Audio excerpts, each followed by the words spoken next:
Hello everyone, welcome to the channel. आज के हमारे इस क्लास में हम लोग एसएससी जीडी 2020 से रिलेटेड टॉप एमसीक्यूज़ को डिस्कस करेंगे। इस क्लास में प्रीवियस ईयर क्वेश्चंस का सेट है और साथ में उनका डिटेल्ड एक्सप्लेनेशन भी होगा। सो लास्ट तक क्लास को जरूर देखें। ये हमारा प्रैक्टिस सेट 5 है। इसके पहले हम लोग 4 सेट्स को ऑलरेडी कवर कर चुके हैं और उनमें भी बहुत ही इंपॉर्टेंट क्वेश्चंस को लिया गया था। तो अगर आपने वो क्लासेस कवर नहीं की हैं तो जल्दी से जाकर चैनल पर विजिट करके क्लासेस को कवर कर लें। स्टार्ट करते हैं अपने फर्स्ट क्वेश्चन से। पहला क्वेश्चन हमारा है, किस नदी का उद्गम स्थल भारत में नहीं है? दिए गए हैं आपको ऑप्शंस झेलम, चिनाब, सतलज और रावी। आपको बताना है कि इनमें से कौन सी नदी का उद्गम जो है वो भारत में नहीं है। तो ऑप्शन नंबर सी हमारा करेक्ट हो जाएगा। सतलज रिवर जो है इसका उद्गम भारत में नहीं है। अब बात करते हैं कि सतलज रिवर कहाँ से निकलती है। तो सतलज रिवर का उद्गम होता है तिब्बत में स्थित जो राक्षस ताल झील है, जिसे राक्षस ताल झील भी कहा जाता है। यहाँ से सतलज नदी का उद्गम होता है। ऑप्शंस में दिए गए अदर रिवर्स को डिस्कस कर लेते हैं, जैसे कि झेलम जो है इसका उद्गम होता है जम्मू कश्मीर में शेषनाग झील से। चिनाब जो है इसका उद्गम होता है हिमाचल प्रदेश में बाड़ालाचा दर्रे से। और रावी का उद्गम होता है हिमाचल प्रदेश में रोहतांग दर्रे के पास में से। तो बाकी जो 3 नदियां हैं इनका उद्गम भारत से ही होता है, जबकि जो सतलज रिवर है वो इंडिया के बाहर से ओरिजिनेट होती है। ये सभी नदियाँ जो आप देख पा रहे हैं ये इंडस रिवर सिस्टम का ही पार्ट है। बात करते हैं इंडस रिवर सिस्टम की, यानी कि जो सिंधु नदी प्रणाली है। सिंधु नदी प्रणाली जो है ये कई सारी नदियों से मिलकर के बनी हुई है। मेजर रिवर इसमें सिंधु है और उसकी कुछ सहायक नदियाँ। तो इसकी जो मेजर ट्रिब्यूटरीज हैं उसमें झेलम आती है और इसके साथ साथ चिनाब है, रावी है, व्यास है, सतलज है और जो छोटी छोटी नदियाँ हैं जैसे कि श्योक है, गिलगित है और गिलगित के अलावा में काबुल है और कुर्रम है, गोमल है। ये सभी नदियाँ सिंधु की इम्पॉर्टेंट सहायक नदियाँ हैं। अगर डिस्कस करें कि सिंधु रिवर जो है वो कौन कौन से कंट्रीज़ से होकर बहती है, तो इसका उद्गम जो है वो तिब्बत के मानसरोवर लेक से होता है और यहाँ से ये ट्रैवल करती हुई, यानी कि तिब्बत हो गया पहला कंट्री, दूसरा ये इंडिया में इंटर करती है और उसके बाद पाकिस्तान में। और अगर इसके ड्रेनेज सिस्टम की बात करें तो छोटी बड़ी नदियाँ अफगानिस्तान से आकर भी इसमें मिलती हैं और फिर ये पाकिस्तान में इंटर करती हुई अरब सागर में जाकर के अपना जल पूरी तरीके से प्रवाहित कर देती है। कई सारी छोटी बड़ी नदियाँ इसमें आकर के मिलती हैं। ये जो इंडस रिवर है और इसकी जितनी भी सहायक नदियां हैं, यानी कि सिंधु नदी और उसकी सहायक नदियां, इनमें पानी आता है ग्लेशियर से, इसलिए ये नदियां साल भर बहती रहती हैं। सो इंडस रिवर सिस्टम से रिलेटेड कुछ इंपॉर्टेंट पॉइंट्स को हम लोगों ने यहाँ पर डिस्कस किया। आगे बढ़ते हैं। नेक्स्ट क्वेश्चन, ई कृष्णा अय्यर जो हैं इनका संबंध कौन सी नृत्य शैली से है? प्रीवियसली पूछा गया क्वेश्चन है ये। तो ई कृष्णा अय्यर का संबंध है भरतनाट्यम से। डिस्कस करते हैं भरतनाट्यम को। तो भरतनाट्यम जो है वो हमारे 8 शास्त्रीय नृत्यों में से एक है। भारत के टोटल 8 शास्त्रीय नृत्य हैं। कौन कौन से हैं? भरतनाट्यम है, कुचिपुड़ी है, कथकली, कथक, ओडिसी, सत्रिया, मणिपुरी और मोहिनीअट्टम। सो डिस्कस करते हैं कि ये जो नृत्य हैं ये कौन कौन से स्टेट से बिलोंग करते हैं। बहुत बार ये क्वेश्चन पूछा गया है एग्जाम में। भरतनाट्यम जो है इसका रिलेशन है तमिलनाडु से। कुचिपुड़ी बिलोंग करता है आंध्र प्रदेश से, ध्यान में रखेंगे आंध्र प्रदेश से बिलोंग करता है। कथकली इसका संबंध केरला से है, ठीक है।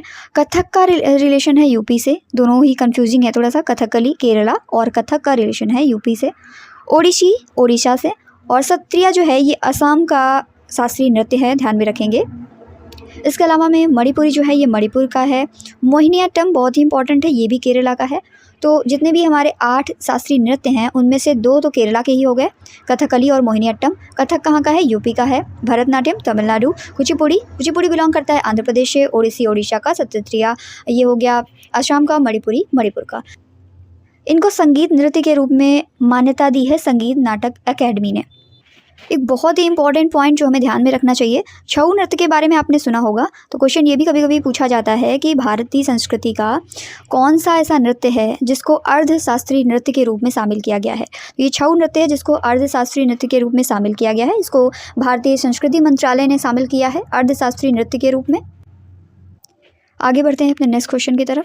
अलकनंदा नदी का उद्गम कौन से ग्लेशियर से होता है? बहुत इंपॉर्टेंट क्वेश्चन है। अलकनंदा नदी जो है इसका उद्गम होता है सतोपत ग्लेशियर से। अलकनंदा नदी जो है वो गंगा की स्रोत धारा है, यानी कि गंगा का ओरिजिन जहाँ से होता है वहाँ से अलकनंदा नाम से ही निकलती है और आगे आकर के काफ़ी बाद में इसका नाम गंगा पड़ता है। पूरी कहानी को हम लोग डिस्कस करेंगे कि कैसे कैसे ये धाराएं आपस में मिलती हैं।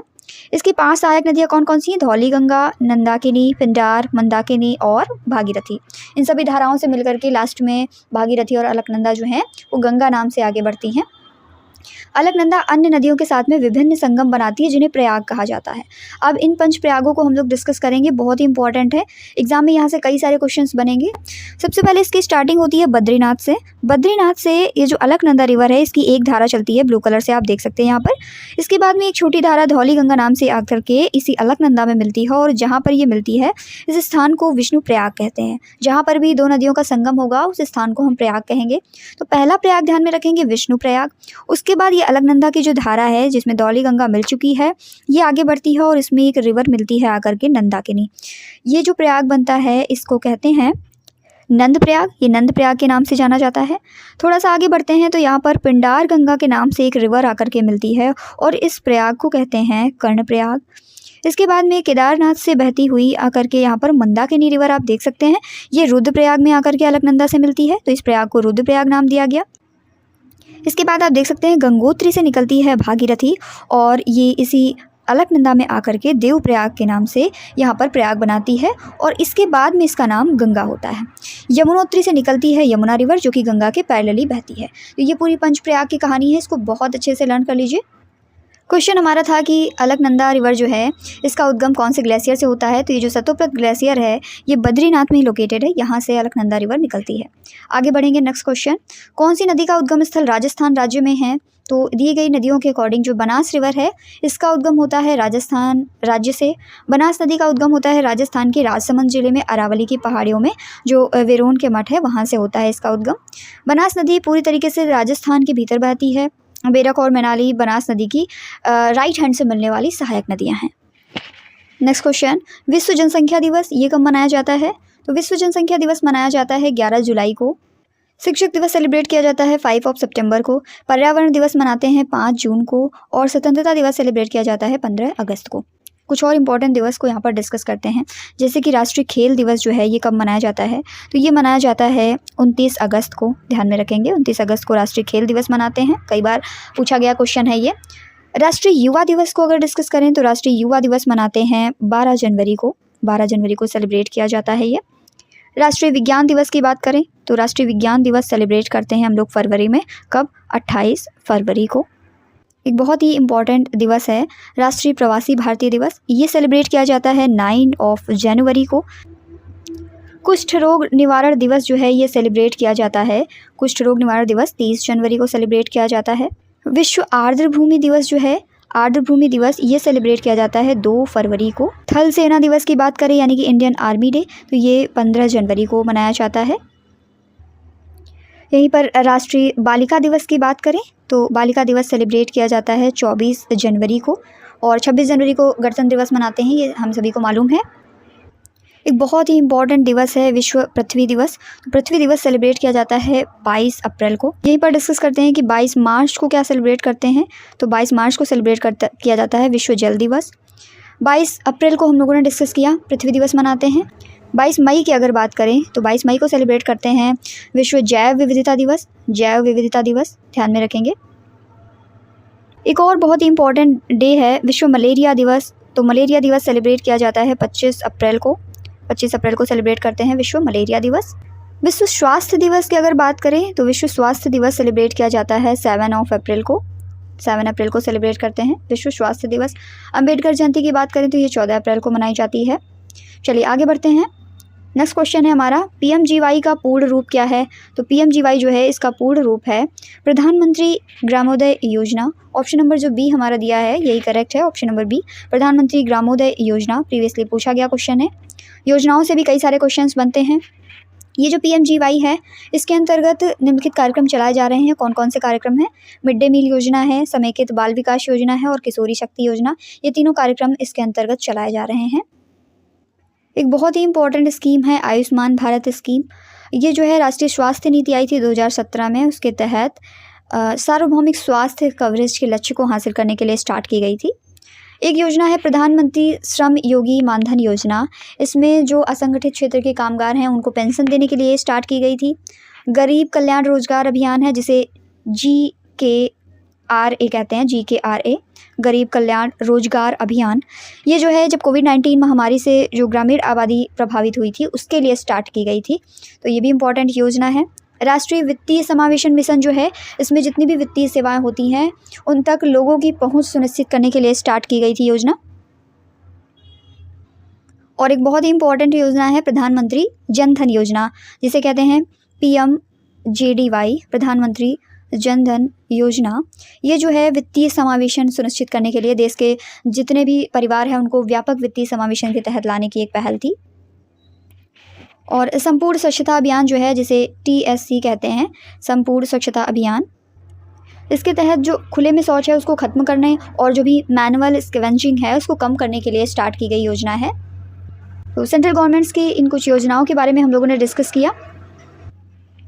आगे बढ़ते हैं। हमारा नेक्स्ट क्वेश्चन है, which of the following statements is not correct regarding the reserve bank of India. RBI के बारे में कौन सा कथन सही नहीं है, आपको बताना है।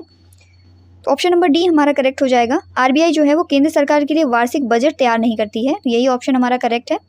इसके अलावा दिए गए तीनों ऑप्शन सही हैं। RBI जो है वो देश के विदेशी मुद्रा भंडार जितना भी है उसका संरक्षक है। RBI सरकार का बैंकर है और RBI बैंकों का बैंक भी कहा जाता है। ऑप्शन नंबर डी हमारा करेक्ट हो जाएगा। रिजर्व बैंक ऑफ इंडिया जो है वो भारत सरकार का बैंक है। ये देश के विदेशी मुद्रा भंडार का संरक्षक भी है, लेकिन केंद्र सरकार के लिए वार्षिक बजट तैयार करने का कार्य कौन करता है? वित्त मंत्रालय करता है। वित्त मंत्रालय ही है जो आर्थिक कार्य विभाग का बजट प्रभाग करता है। RBI के बारे में कुछ इंपॉर्टेंट पॉइंट्स को डिस्कस करते हैं। इंडिया का सेंट्रल बैंक है ये। इसकी स्थापना हुई थी 1 अप्रैल 1935 को इसकी स्थापना होती है। इसका एक्ट आया था 1934 में भारतीय रिजर्व बैंक एक्ट के नाम से, और उसके बाद ही 1935 में इसकी स्थापना हो गई। मुख्यालय की बात करें तो मुंबई में इसका मुख्यालय है। RBI का मुख्यालय मुंबई में है। किस मंत्रालय के अंतर्गत आता है? तो ये वित्त मंत्रालय के अंतर्गत आता है। पूरा जितना भी बैंकिंग सेक्टर है उसको कंट्रोल करने का काम RBI के अंतर्गत आता है। गवर्नमेंट की जितनी भी डेवलपमेंट स्कीम्स होती हैं, जितनी भी पॉलिसीज़ होती हैं, उनमें हेल्प करता है RBI। और सबसे इम्पॉर्टेंट पॉइंट कि RBI के वर्तमान में गवर्नर कौन हैं? तो श्री शक्तिकांत दास जी जो हैं, शक्तिकांत दास जी वर्तमान में RBI के गवर्नर हैं। नेक्स्ट क्वेश्चन, सौरमंडल के किस ग्रह को पृथ्वी का जुड़वा ग्रह माना जाता है? तो शुक्र ग्रह जो है इसको पृथ्वी का जुड़वा ग्रह मानते हैं, क्योंकि पृथ्वी का आकार और द्रव्यमान और शुक्र का आकार और द्रव्यमान लगभग एक ही जैसा है। शुक्र जो है ये पृथ्वी का सबसे करीबी पड़ोसी ग्रह है। इसकी संरचना बिल्कुल पृथ्वी के समान है। और एक इम्पॉर्टेंट पॉइंट, इसको morning star and evening star भी कहा जाता है। तो यानी कि भोर का तारा और सांझ का तारा, दोनों ही इसको टैगलाइन दिए गए हैं, morning star and evening star. शुक्र जो है वो हमारे सौरमंडल का सबसे गर्म ग्रह है। ये एक इम्पॉर्टेंट पॉइंट है शुक्र के बारे में। तो हमारे पूरे सोलर सिस्टम में टोटल 8 ग्रह हैं। तो कौन कौन से ग्रह हैं? मरकरी यानी कि बुध, वेनस यानी कि शुक्र, अर्थ यानी कि पृथ्वी, और मार्स यानी कि मंगल, और जुपिटर है बृहस्पति, सैटर्न शनि, यूरेनस और नेपच्यून। तो ये 8 ग्रहों को 2 श्रेणियों में बांटा गया है। एक होते हैं आंतरिक ग्रह और एक होते हैं बाहरी ग्रह। आंतरिक ग्रह कौन कौन से हैं? बुध, शुक्र, पृथ्वी और मंगल। यहाँ तक ये सभी जो है इंटरनल प्लैनेट्स होते हैं। और इसके बाद जुपिटर, सैटर्न, यूरेनस और नेपच्यून, ये बाहरी ग्रह हैं। जितने भी आंतरिक ग्रह हैं ये चट्टानी ग्रह हैं, चट्टानों से बने हुए हैं। और इसके अलावा जितने भी बाहरी ग्रह हैं ये सभी, इनको गैस दिग्गज भी कहा जाता है, गैस चैम्बर से बने हुए ग्रह हैं ये। Next question, Bandhavgarh tiger reserve जो है ये कहाँ पर लोकेटेड है? तो बांधवगढ़ टाइगर रिजर्व लोकेटेड है मध्य प्रदेश में। मध्य प्रदेश के कुछ इंपॉर्टेंट टाइगर रिजर्व्स को डिस्कस करते हैं। संजय दुबरी टाइगर रिजर्व भी मध्य प्रदेश में ही है। Nauradehi tiger reserve, Panna tiger reserve, Satpura tiger reserve, Bandhavgarh tiger reserve, Pench tiger reserve और कान्हा टाइगर रिजर्व, ये सभी MP के इंपॉर्टेंट टाइगर रिजर्व्स हैं। कुछ अदर स्टेट्स के इंपॉर्टेंट टाइगर रिजर्व जैसे कि नामदफा टाइगर रिजर्व जो है इसका रिलेशन है अरुणाचल प्रदेश से, ध्यान में रखेंगे। पक्के टाइगर रिजर्व कई बार एग्जाम में पूछा गया है, इसका भी संबंध अरुणाचल प्रदेश से ही है। मानस टाइगर रिजर्व की बात करें, अभी हम लोग कुछ नॉर्थ ईस्टर्न स्टेट्स को देख रहे हैं। मानस टाइगर रिजर्व का संबंध है असम से, ध्यान में रखेंगे। नामेरी ये भी असम का ही है, नामेरी। काजीरंगा, ये सभी फेमस टाइगर रिजर्व्स हैं, पूछे गए हैं कई बार एग्जाम्स में, काजीरंगा है। इसके अलावा में अब आ जाते हैं इधर नॉर्थ इंडिया की तरफ, तो वाल्मीकि टाइगर रिजर्व है, वाल्मीकि टाइगर रिजर्व, ये रिलेटेड है बिहार से, कई बार पूछा गया एग्जाम में। इंद्रावती की बात करें, इंद्रावती, तो ये इंद्रावती है छत्तीसगढ़ में, ठीक है, ध्यान में रखेंगे, छत्तीसगढ़ में है ये। पलामू टाइगर रिजर्व कहाँ पर है? तो पलामू टाइगर रिजर्व जो है ये पड़ता है झारखंड में। पलामू टाइगर रिजर्व कहाँ पर है? झारखंड में है। बांदीपुर, कई बार पूछा गया ये, बांदीपुर है कर्नाटक में। बांदीपुर अंसी भी इसको कहते हैं, बांदीपुर अंसी कहा जाता है, ये कर्नाटक में है। इसके अलावा में नागरहोल, ये भी कर्नाटक में है। कर्नाटक का इंपॉर्टेंट टाइगर रिजर्व है ये नागरहोल टाइगर रिजर्व, ये बिलोंग करता है कर्नाटक से। पेरियार टाइगर रिजर्व केरला का है, इंपॉर्टेंट टाइगर रिजर्व पेरियार, ये बिलोंग करता है केरला से। और बांधवगढ़ हम लोगों ने डिस्कस किया अभी, मध्य प्रदेश से बिलोंग करता है। सतपुड़ा टाइगर रिजर्व बिलोंग करता है मध्य प्रदेश से, एमपी से बिलोंग करता है ये सतपुड़ा टाइगर रिजर्व। मेलघाट जो है ये महाराष्ट्र से है। पेंच टाइगर रिजर्व ये मध्य प्रदेश और महाराष्ट्र की बॉर्डर पर है। सह्याद्री जो है ये महाराष्ट्र में पड़ता है। नवेगांव टाइगर रिजर्व है, नगजीरा इसको कहते हैं, ये भी महाराष्ट्र से है। Sariska tiger reserve most important, Sariska tiger reserve जो है ये बिलोंग करता है राजस्थान से। और मुकुंदरा हिल्स टाइगर रिजर्व है, ये भी राजस्थान से ही है। अब नीचे आ जाते हैं साउथ इंडिया की तरफ हम लोग, तो तमिलनाडु का इंपॉर्टेंट टाइगर रिजर्व है Annamalai tiger reserve. Annamalai tiger reserve जो है ये तमिलनाडु से बिलोंग करता है। इसके अलावा में सत्यमंगलम भी है तमिलनाडु का। कवल जो है कवल टाइगर रिजर्व ये तेलंगाना से बिलोंग करता है, तेलंगाना से, ठीक है। अमराबाद ये भी तेलंगाना से है। और उत्तर प्रदेश का एक इंपॉर्टेंट टाइगर रिजर्व है Dudhwa tiger reserve. Dudhwa tiger reserve है, यूपी से बिलोंग करता है ये। पीलीभीत टाइगर रिजर्व भी यूपी का है। पश्चिम बंगाल की अगर हम लोग बात करें वेस्ट बंगाल की, तो वेस्ट बंगाल में 2-3 टाइगर रिजर्व बहुत ही इंपॉर्टेंट है। एक तो सुंदरवन टाइगर रिजर्व, और दूसरा है बक्सा टाइगर रिजर्व, ठीक है। छत्तीसगढ़ का गुरु घासीदास बहुत ही इंपॉर्टेंट टाइगर रिजर्व है, इसको भूलेंगे नहीं, छत्तीसगढ़ का है गुरु घासीदास टाइगर रिजर्व। तो इस तरीके से सभी इंपॉर्टेंट टाइगर रिजर्व्स को हम लोगों ने यहाँ पर डिस्कस किया। नेक्स्ट क्वेश्चन है हमारा, कौन सी नदी अपना जल अरब सागर में गिराती है? तो दिए गए ऑप्शंस के अकॉर्डिंग जो नर्मदा रिवर है ये अपना जल जो है अरब सागर में गिराती है। अगर हम इंडिया के मैप को देखते हैं तो हमारे सदर्न मोस्ट पोर्शन जो है इंडिया का, अगर हम इंडिया के मैप को देखते हैं तो साउथ इंडिया का पोर्शन हमारा कुछ इस तरीके से है। गंगा रिवर का उद्गम हम लोगों ने देखा था अभी, किस तरीके से गंगा रिवर का पूरा पंचप्रयाग से सिस्टम होते हुए ये आकर के बंगाल की खाड़ी में गिरती है। और यमुना रिवर जो है, यमुना रिवर भी इसकी पैरेलली आकर के प्रयागराज में संगम बनाती है और गंगा की धारा में ही मिल जाती है। कृष्णा रिवर की बात करें तो गोदावरी और इसके बाद कृष्णा और कावेरी ये साउथ इंडिया की मेजर रिवर्स हैं, गोदावरी, कृष्णा और कावेरी। तो ये तीनों भी बंगाल की खाड़ी में गिरती हैं। इनमें से जो ऑप्शन है नर्मदा रिवर जो है इस तरीके से फ्लो करती हुई अरब सागर में अपना जल गिराती है, ये है नर्मदा रिवर। ये वेस्ट फ्लोइंग रिवर है, रिफ्ट वैली से होकर के बहती है। एक्सेप्शन भी है साउथ इंडिया की, क्योंकि साउथ इंडिया में मोस्टली रिवर्स जो हैं वो बंगाल की खाड़ी में गिरती हैं, बड़ी बड़ी नदियाँ। और अरब सागर में गिरने वाली मेजर रिवर्स में से एक है नर्मदा रिवर, सबसे बड़ी रिवर है इवन। तो अब हम लोग डिस्कस करते हैं कि अरब सागर में गिरने वाली कौन कौन सी इंपॉर्टेंट रिवर्स हैं। तो देखिए नर्मदा भी डिस्कस किया हम लोगों ने, इसी के पैरेलली बहती है ताप्ती। सिंधु रिवर पूरा सिस्टम हम लोगों ने डिस्कस किया था, इसकी कई सारी सहायक नदियों के साथ में ये इंडिया से पाकिस्तान होती हुई और फिर अरब सागर में अपना जल प्रवाहित कर देती है। पूर्णा रिवर जो है ये भी अरब सागर में गिरती है, साबरमती भी अरब सागर में बहती है। इस तरीके से कई छोटी बड़ी नदियाँ हैं, इनमें से इंपॉर्टेंट नदियों की लिस्ट आपको यहाँ पर दी गई है। नर्मदा नदी का दूसरा नाम रेवा भी है, बहुत ही इंपॉर्टेंट पॉइंट ध्यान में रखेंगे, रेवा नाम से भी इसको जाना जाता है। मध्य प्रदेश और गुजरात से होती हुई अरब सागर में बहती है। अरब सागर में गिरने वाली सबसे लंबी पेनिनसुलर रिवर भी नर्मदा ही है। नेक्स्ट क्वेश्चन, कौन सा भारत में ग्रीष्मकालीन फसल का मौसम है? Which of the following is the summer crop season in India? तो इंडिया में जायद की फसल का सीजन जो होता है वो गर्मियों का मौसम होता है। जायद की फसलें जो होती हैं इनको कम पानी की ज़रूरत होती है, इसकी वजह से ये गर्मियों में आसानी से उगाई जा सकती हैं। इनकी जो वृद्धि अवधि है वो कम होती है। जायद की फसलों में कौन कौन सी फसलें शामिल हैं? तो इसमें बेसिकली ककड़ी है, तरबूज है, करेला, खीरा, खरबूजा, मूंग, उड़द, सूरजमुखी, लौकी, तरोई, टमाटर, ये सभी शामिल होती हैं। मिर्च भी इसी में शामिल है। अब इसके अलावा में अगर हम लोग रबी की फसलों को डिस्कस करें तो इसमें आता है गेहूँ, जौ, चना, सरसों, मटर, रिजका, मसूर, आलू, ये सभी रबी की फसल में आते हैं। खरीफ की फसल को अगर हम लोग डिस्कस करें तो इसमें शामिल है चावल है, गन्ना और जूट है, कपास, बाजरा, मक्का, ये सभी खरीफ की फसलों में आते हैं। खरीफ की फसलें जो होती हैं मानसून के टाइम पर बोई जाती हैं बेसिकली।